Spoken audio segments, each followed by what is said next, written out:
यज्ञ मुख्य आकर्षण गोटे जिनस अच्छे लोक विशुद्ध द्रव्य व्यवहार करने बुझेगा। सर केते जन महापंडित यज्ञ जोगदेवे कौन कौन यज्ञ विधि 151 जन पंडित वैदिक पंडित ओडिशार समस्त प्रांत यज्ञ जोगदे श्री श्री अष्टलक्ष्मी महायज्ञ जो 12 लक्ष मंत्र जाप हम 1,20,000 आहुति हम 1,20,000 बेल से यज्ञ दिज्व 60 बस्ता देशी गाई गोबर घसी से यज्ञ आहुति दि सर केते क्विंटल घी लगे 25 क्विंटाल विशुद्ध घी जोटा 6 वर्ष आनी कलेक्शन करूँ। कौन लक्ष्य रही से यज्ञ मूल लक्ष्य सर गोटे लक्ष्य लोक बुझेगा पूजार अशुद्ध सामग्री व्यवहार करूँ ना निजकू निज परिवार निज परिवेश को सुरक्षित रखु। आज समय लोक सबुठ बेसी अशुद्ध जिनस व्यवहार कर पूजार जोटा कि मनीष क्षतिकारक ठाकुर नुह। ये यज्ञ कौन प्रभाव पके परिवेश ये यज्ञ जेहेतु 24 क्विंटाल प्योर सिद्ध घी जल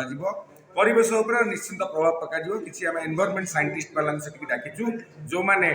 सबुदिन घी आहुति दिहला से एनवायरमेंट को मेजरमेंट करेंगे आम रिपोर्ट देवे वायुमंडल पर कौन प्रभाव पड़े आयोजन करने जाऊे यार मूल उद्देश्य होची पूजा सामग्री रे शुद्धता एवं शुद्ध मंत्र उच्चारण द्वारा आम वायुमंडल को शुद्धिकरण कर छड़ा आम निज निज घरे जो अपमिश्रित पूजा सामग्री व्यवहार करी निज घर परिवेश को दूषित करुचे ताठू वंचित होगा। तार कारण महाप्रभु को जहाँ आम समर्पण करुचे सबू महाप्रभु आमको दे दियंती आम ताले खराब जिनस जो समर्पण करुचे भल जिनस पाइबा विगत दिन में आम पाखे एक विराट उदाहरण अच्छी अम्लजान स्थिति कौन है जदि आमर वातावरण शुद्ध न रुहे आमर चतुर्पार्श्व जदि अम्लजान ठीक न रुहे ताले दिन आसब आम समस्ते प्रति समय मास्क पिंधि बुल। सर गोटे कथा पचारे चाहे जो महायज्ञटा कर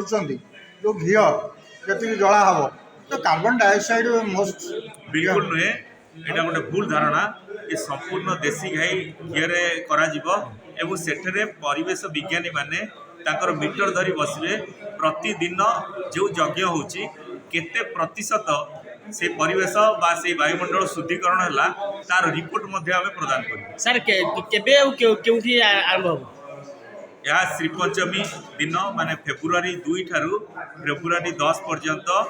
पूरी ब्रह्मगिरी रोड स्थित सामुका प्रकल्प निकट में आयोजित है।